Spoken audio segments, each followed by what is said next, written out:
இல்லை என்று சொல்லாத நம்முடைய அமைச்சர் அவர்களுக்கு என்னுடைய நன்றியை தெரிவித்து, திருக்கோயில்களில் செல்போனும் உண்டியலில் போடப்படுகின்றது, அதே போன்று தங்க ஆபரணங்களும் போடப்படுகின்றது.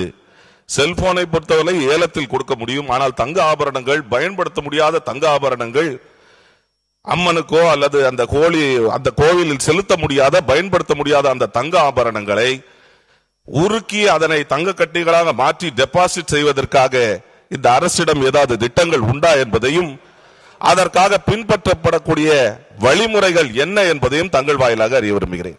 மாண்புமிகு அமைச்சர் அவர்கள்.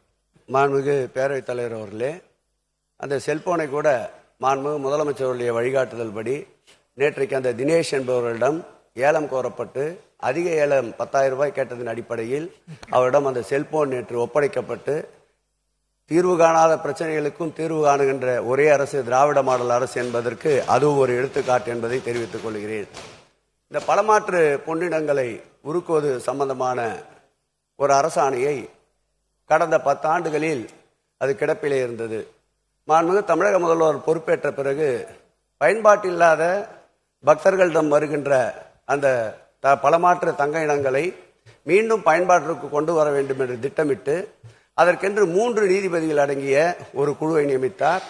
அது 3 நீதிபதிகள் 3 ரீஜனாக பிரிக்கப்பட்டு நம்முடைய உச்சநீதிமன்ற நீதிபதி ராஜு அவர்கள் தலைமையில் ஒரு குழுவும், உயர்நீதிமன்ற ஓய்வு பெற்ற நீதிபதி மாலா அவர்கள் தலைமையில் ஒரு குழுவும், ரவீந்திர பாபு என்ற ஒரு நீதிபதி உயர்நீதிமன்ற நீதிபதி ஓய்வு பெற்ற நீதிபதி தலைமையில் குழுவும் பிரிக்கப்பட்டது.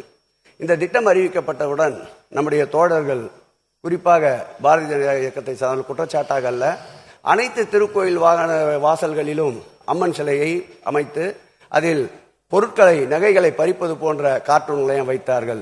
மாண்புமிகு முதலமைச்சர் அவர்கள் இப்படி அவர்கள் எதிர்க்கிறார்கள் என்றால் அது நிச்சயமாக பயனுள்ள திட்டமாக இருக்கும், அதை விடாதே பிடி என்றார்.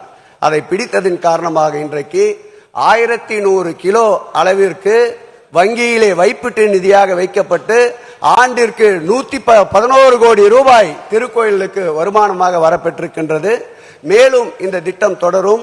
கடந்த காலத்தில் 1959ஆம் ஆண்டு உருவாக்கப்பட்ட இந்து சமய அறநிலைத்துறை சட்டத்தின்படி இதுவரையில் திருக்கோயில் வைப்பு நிதியில் இருக்கின்ற தங்கத்தினுடைய மொத்த அளவு 610 கிலோ. ஆனால் இந்த 3 ஆண்டு கால ஆட்சியில் வைப்பு நிதியாக வைக்கப்பட்டிருக்கின்ற தங்கத்துடைய அளவு 1100 கிலோ என்பதை மாண்புமிகு பேரவைத் தலைவர் வாயிலாக உறுப்பினருக்கு தெரிவித்துக் கொள்கிறேன்.